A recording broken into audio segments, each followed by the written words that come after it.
살아가다 보면 누구나 피할 수 없는 것이 있습니다. 바로 고통과 시련입니다. 질병, 이별, 실패, 상실.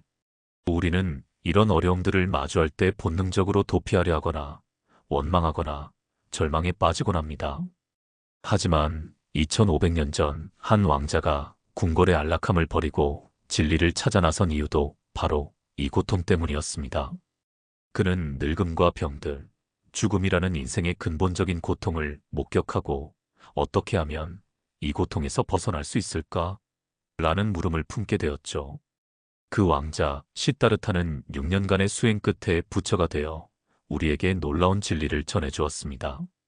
고통은 피해야 할 적이 아니라 오히려 깨달음으로 가는 문이라는 것을요. 오늘 우리는 부처님의 가르침을 통해 시련과 고통을 피하지 말고 지혜로 삼으라는 깊은 의미를 함께 탐구해 보겠습니다.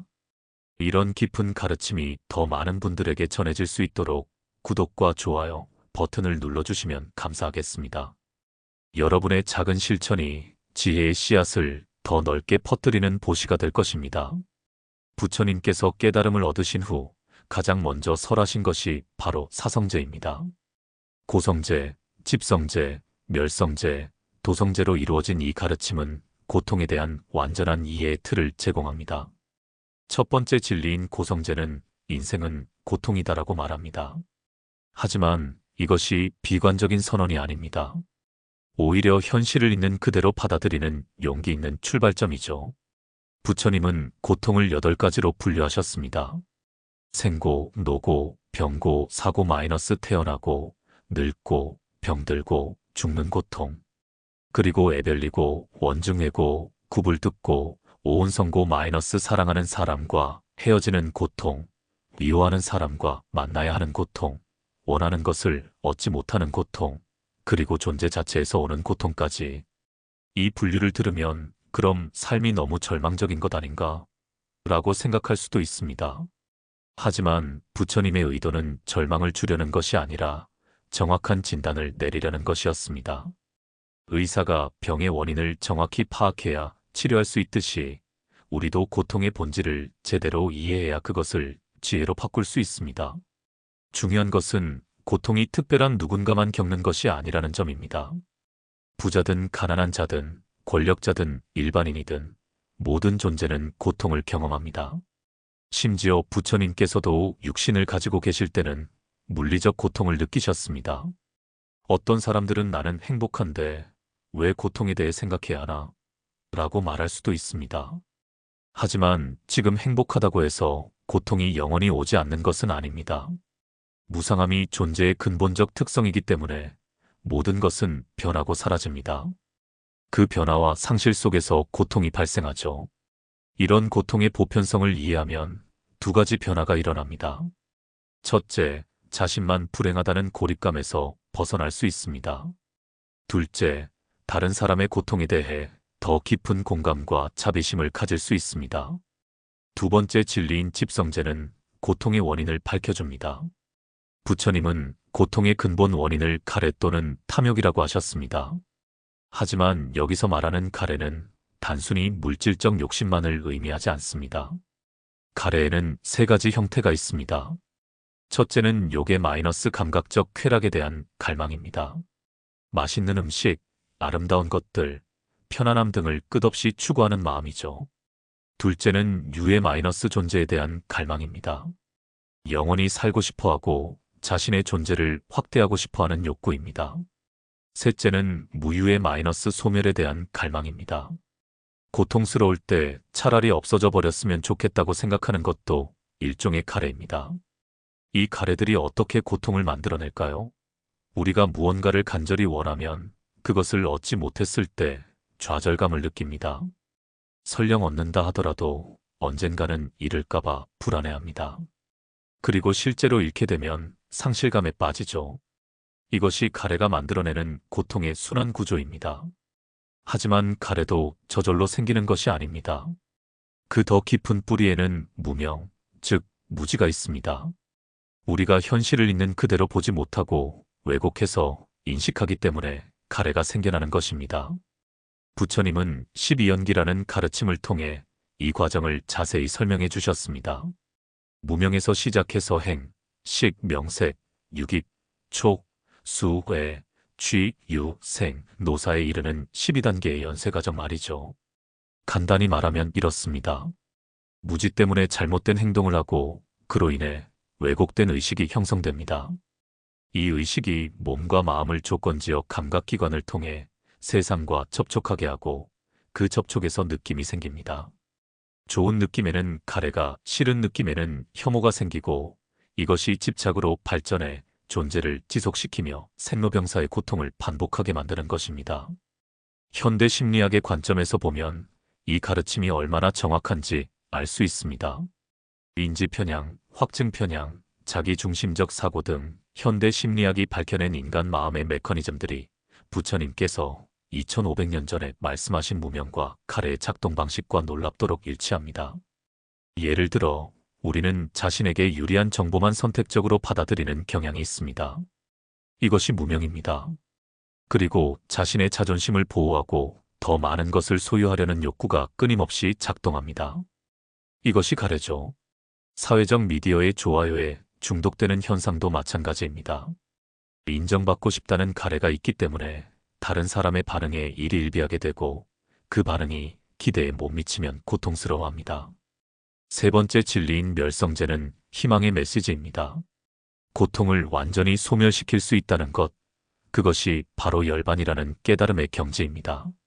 하지만 여기서 소멸이라는 말 때문에 오해가 생기곤 합니다. 열반은 존재가 없어지는 것이 아니라 고통의 원인인 가래와 무명이 소멸된 상태를 의미합니다.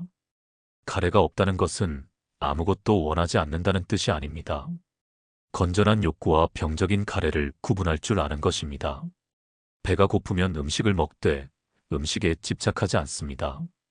사람을 사랑하되 소유하려 하지 않습니다. 목표를 추구하되 결과에 매달리지 않습니다. 무명이 없다는 것은 현실을 있는 그대로 볼 수 있다는 의미입니다. 모든 것이 무상하고 무아이며 고통스럽다는 삼법인을 체득한 상태입니다. 이때 우리는 변화를 두려워하지 않고 자아에 집착하지 않으며 고통을 적대시하지 않게 됩니다. 네 번째 진리인 도성제는 구체적인 실천 방법을 제시합니다. 바로 8정도입니다. 정견, 정사유, 정어, 정업, 정명, 정정진, 정념, 정정입니다. 정견은 올바른 견해를 갖는 것입니다. 사성제와 12연기, 삼법인 등 부처님의 가르침을 올바르게 이해하는 것이죠. 정사유는 올바른 사유입니다. 탐욕과 성냄, 해침의 마음에서 벗어나 자비와 지혜의 마음을 기르는 것입니다. 정어, 정업, 정명은 윤리적 행위에 관한 것입니다. 거짓말하지 않고 해롭지 않은 행동을 하며 정당한 방법으로 생계를 유지하는 것이죠. 이는 단순한 도덕률이 아니라 마음을 정화하기 위한 실질적 방법입니다. 정정진은 올바른 노력입니다. 게으르지도 않고 과도하지도 않은 지속 가능한 수행의 자세를 말합니다.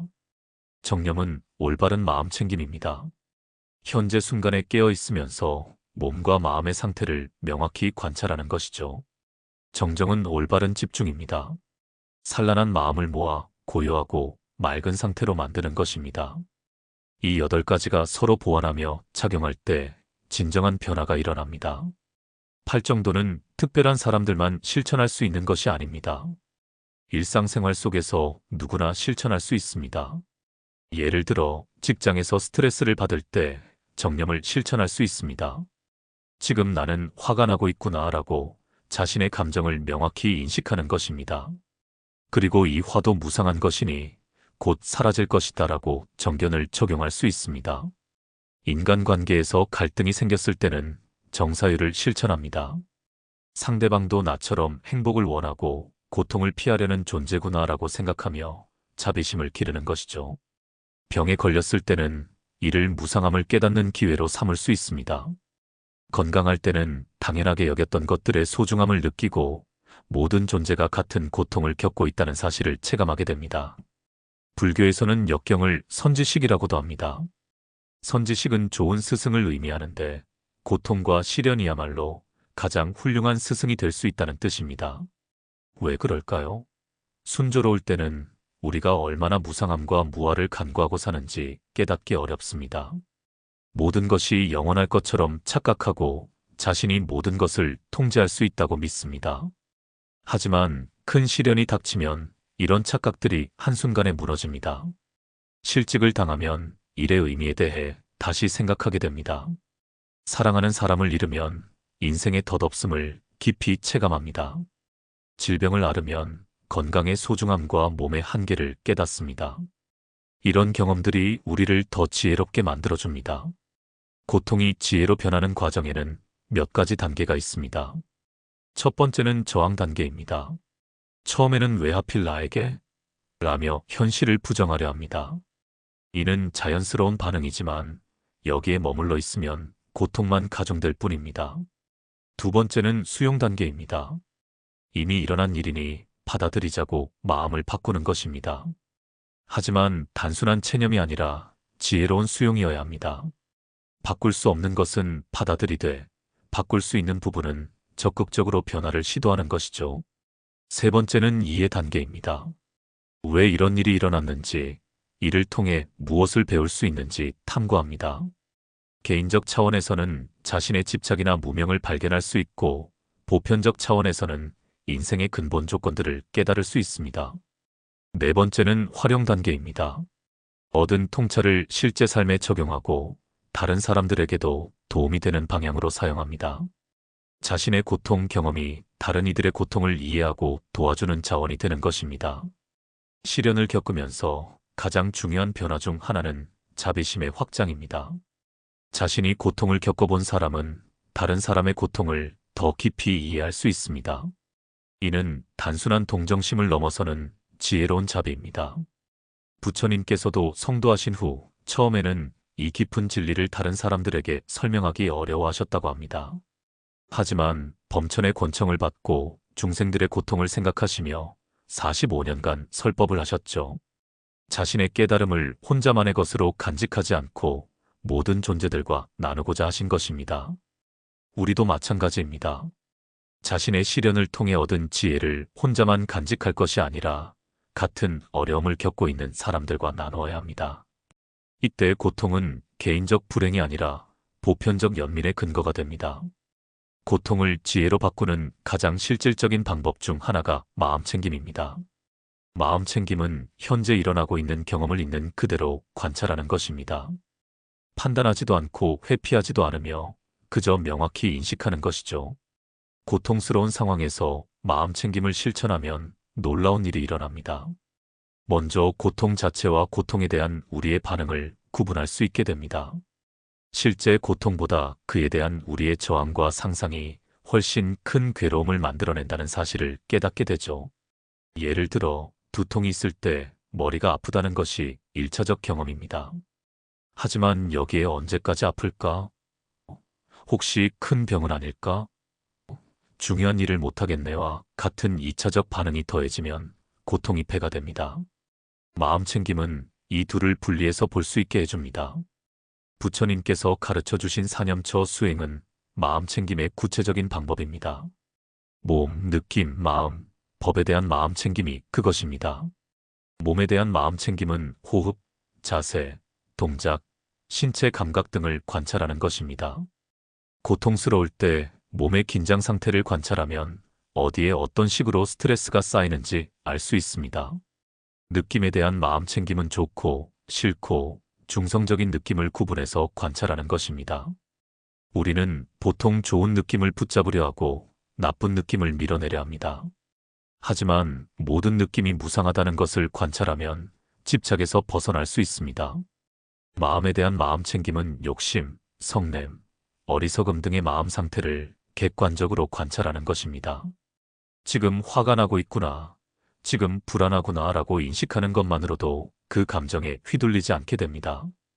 법에 대한 마음챙김은 오개, 오온, 12처, 칠각지, 사성제 등 부처님의 가르침을 현재 경험 속에서 확인하는 것입니다. 이론으로만 알던 것들이 실제 체험으로 바뀌는 순간입니다. 명상은 마음챙김을 기르는 체계적인 방법입니다. 하지만 명상이 반드시 특별한 자세로 앉아서 하는 것만은 아닙니다. 걷기 명상, 서있기 명상, 일상생활 명상 등 다양한 형태가 있습니다. 중요한 것은 규칙적이고 지속적인 실천입니다. 하루 10분이라도 매일 꾸준히 하는 것이 가끔 1시간씩 하는 것보다 효과적입니다. 명상 중에 고통스러운 감정이나 생각이 올라와도 피하지 말고 관찰해 보세요. 그 고통이 어떤 형태를 가지고 있는지, 어떻게 변화하는지, 언제 사라지는지 지켜보는 것입니다. 이런 관찰을 통해 고통의 무상성을 직접 체험할 수 있습니다. 인간관계에서 겪는 고통은 특히 깊고 복잡합니다. 사랑하는 사람과의 이별, 가족 간의 갈등, 직장에서의 인간관계 등은 우리를 깊은 괴로움에 빠뜨립니다. 하지만 이런 관계의 고통도 지혜의 기회가 될 수 있습니다. 먼저 모든 관계가 무상하다는 사실을 받아들이는 것입니다. 영원한 관계는 없습니다. 하지만 이것이 관계를 소홀히 하라는 뜻은 아닙니다. 오히려 더 소중히 여기라는 뜻입니다. 집착 없는 사랑을 배우는 것도 중요합니다. 상대방을 소유의 대상으로 보지 않고 독립된 존재로 인정하는 것입니다. 상대방의 행복을 진심으로 바라되 그것이 나와의 관계 안에서만 이루어져야 한다고 요구하지 않는 것이죠. 갈등이 생겼을 때는 상대방도 나처럼 고통을 피하고 행복을 추구하는 존재라는 사실을 기억하세요. 그의 행동 뒤에 있는 두려움이나 욕구를 이해하려 노력한다면 분노보다는 자비심이 생겨날 것입니다. 현대인들이 가장 큰 스트레스를 받는 영역 중 하나가 일과 성취입니다.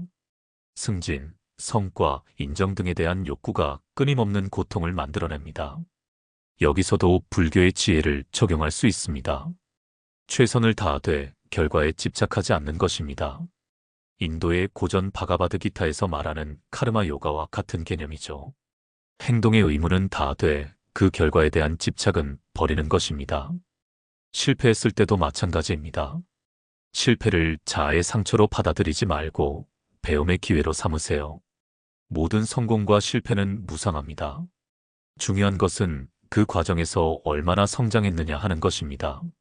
몸의 고통은 가장 직접적이고 피하기 어려운 고통입니다. 하지만 이 또한 깊은 깨달음의 기회가 될 수 있습니다. 질병은 우리에게 몸의 무상성을 가르쳐 줍니다. 평소에 당연하게 여겼던 건강이 얼마나 소중한 것인지 깨닫게 해주죠. 또한 모든 존재가 같은 조건에 있다는 보편적 고통을 체험하게 합니다. 노화는 더욱 직접적인 무상함의 교육자입니다. 젊음이 영원하지 않다는 것, 모든 것이 시간의 흐름 속에서 변화한다는 것을 몸소 체험하게 합니다. 하지만 나이가 들면서 얻는 지혜와 통찰력은 젊음이 줄 수 없는 귀한 선물입니다. 죽음에 대한 명상도 중요한 수행입니다. 죽음은 인생의 마지막이 아니라 궁극적인 가르침입니다. 죽음을 생각할 때 우리는 진정 중요한 것이 무엇인지 깨닫게 됩니다. 권력도 재산도 명예도 죽음 앞에서는 무의미하다는 것을 알게 되죠.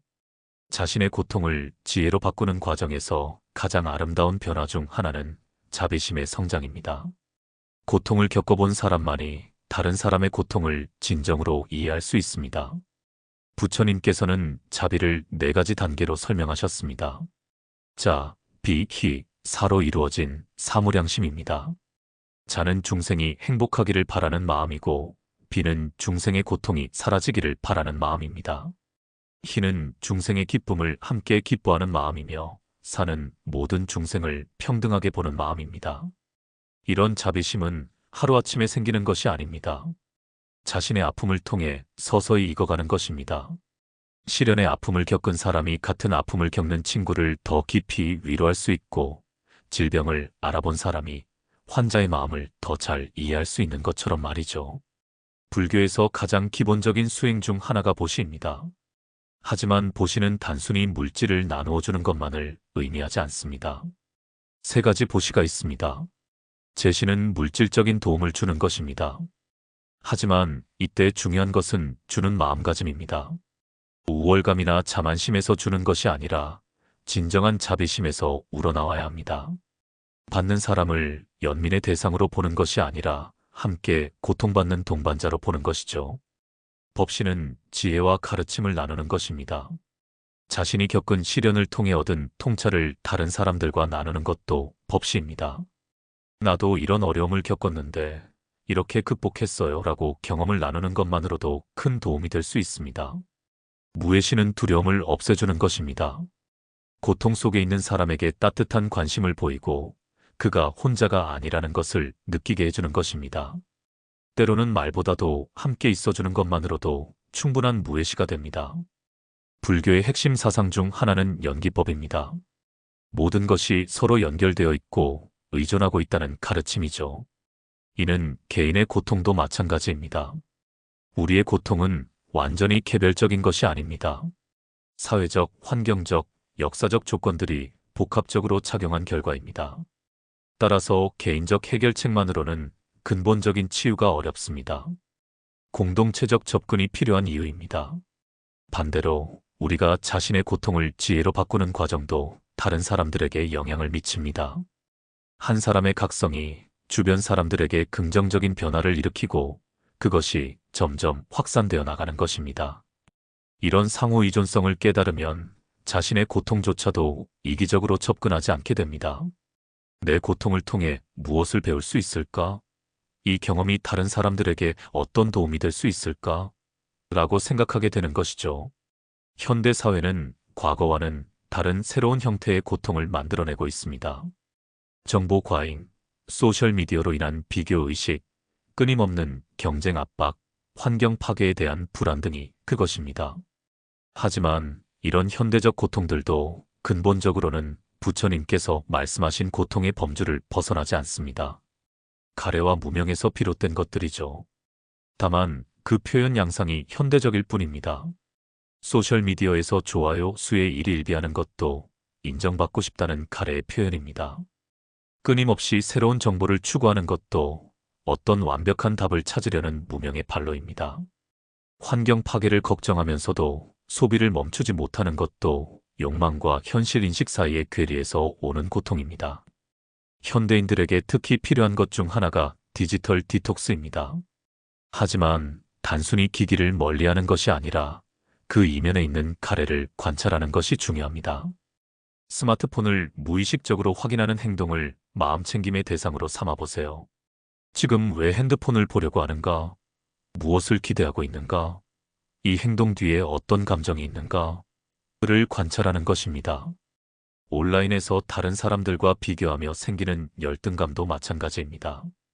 그 감정을 있는 그대로 관찰하고 모든 사람이 선별적으로 좋은 면만 보여준다는 사실을 기억하세요.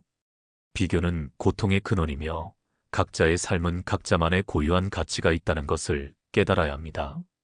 기후변화와 환경 파괴는 현대인들에게 큰 불안과 절망감을 주고 있습니다. 하지만 이런 위기 상황에서도 불교적 지혜를 적용할 수 있습니다. 먼저 연기법의 관점에서 보면 환경 문제는 인간의 탐욕과 무명에서 비롯된 것임을 알 수 있습니다.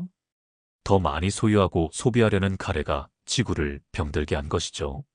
따라서 해결책도 개인의 의식 변화에서 시작되어야 합니다.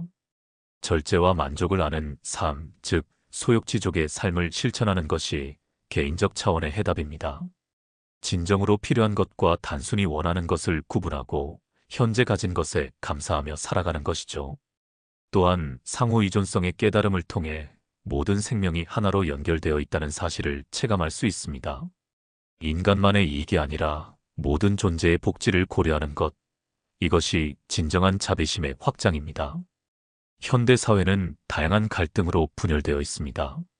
정치적 이념 갈등, 세대 갈등, 계층 갈등 등이 그것입니다. 이런 갈등 상황에서도 불교적 지혜는 유효한 해답을 제시합니다. 먼저 자신의 편견과 고정관념을 관찰하는 것입니다.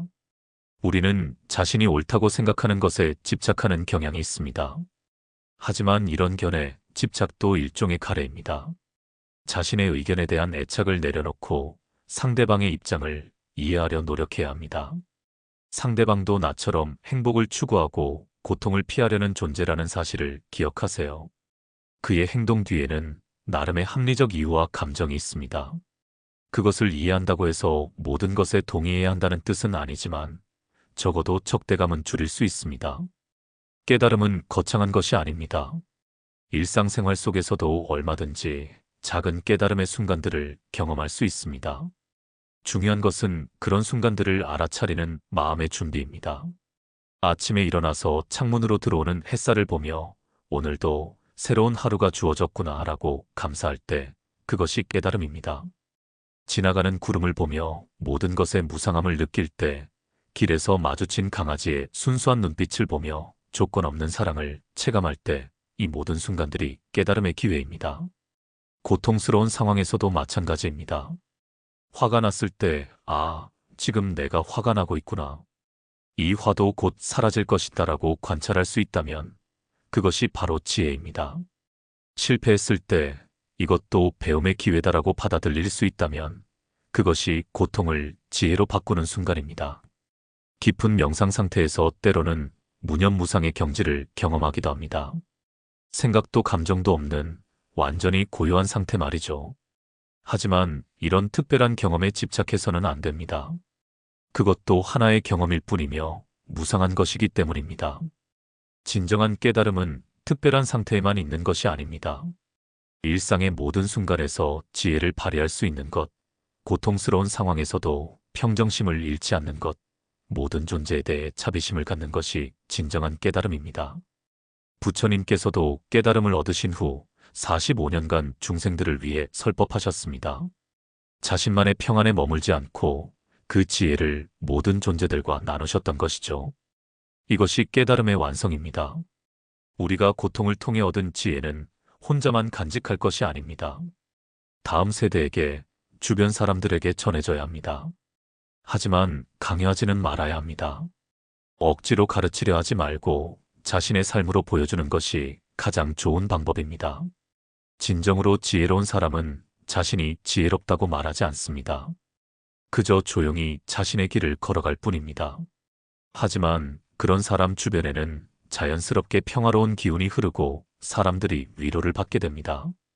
때로는 한마디 따뜻한 말이, 때로는 조용한 경청이, 때로는 함께 있어주는 것만으로도 다른 사람의 고통을 지혜로 바꾸는 데 도움을 줄 수 있습니다. 이것이 바로 보살의 길입니다. 오늘 우리는 부처님의 가르침을 통해 고통의 의미를 새롭게 정의해 보았습니다. 고통은 더 이상 피해야 할 적이 아닙니다. 그것은 우리를 더 깊이 있는 인간으로 만들어주는 스승이며 지혜의 원천이며 자비심의 뿌리입니다. 물론 고통을 즐겨야 한다는 뜻은 아닙니다. 피할 수 있는 고통은 피하는 것이 당연합니다. 하지만 피할 수 없는 고통이 찾아왔을 때 그것을 원망하고 저항하기만 하는 것이 아니라 이 경험을 통해 무엇을 배울 수 있을까? 라고 물어보는 것입니다. 이런 관점의 변화만으로도 우리의 삶은 완전히 달라집니다. 같은 상황이라도 그것을 받아들이는 마음의 자세에 따라 지옥이 될 수도 있고 천국이 될 수도 있는 것이죠. 부처님의 가르침은 단순한 철학이 아닙니다. 실천을 통해서만 그 진가가 드러나는 살아있는 지혜입니다. 아무리 많은 경전을 읽고 많은 법문을 들어도 실제 삶에서 적용하지 않으면 아무 소용이 없습니다. 오늘부터라도 작은 것부터 시작해보세요. 화가 날 때 한 번 더 숨을 쉬고 마음을 관찰해보기, 어려운 상황에서 이것도 지나갈 것이다라고 되뇌어보기, 다른 사람의 고통에 조금 더 관심 갖기, 현재 가진 것들에 감사하기. 이런 작은 실천들이 모여서 큰 변화를 만들어냅니다. 그리고 언젠가는 어떤 시련이 닥쳐도 흔들리지 않는 단단한 마음을 갖게 될 것입니다. 마지막으로 기억하십시오. 여러분은 혼자가 아닙니다. 2500년 전부터 지금까지 수많은 사람들이 같은 길을 걸어왔습니다. 고통을 겪고 그것을 지혜로 바꾸고 다른 사람들에게 희망을 전해준 분들이 있습니다. 부처님께서도 수많은 보살들도 그리고 지금 이 순간에도 세계 곳곳에서 수행하고 있는 많은 사람들도 여러분과 함께하고 있습니다. 이 연결감 속에서 힘을 얻으시기 바랍니다. 고통은 끝이 아닙니다. 새로운 시작입니다. 더 깊이 있는 삶으로의 초대장입니다. 지혜로운 삶으로의 관문입니다. 시련과 고통을 피하지 마십시오. 그것들을 지혜로 바꾸는 연금술사가 되십시오. 그럴 때 여러분의 삶은 더욱 의미 있고 아름다운 것이 될 것입니다. 모든 존재가 고통에서 벗어나 진정한 행복을 얻기를 발언합니다.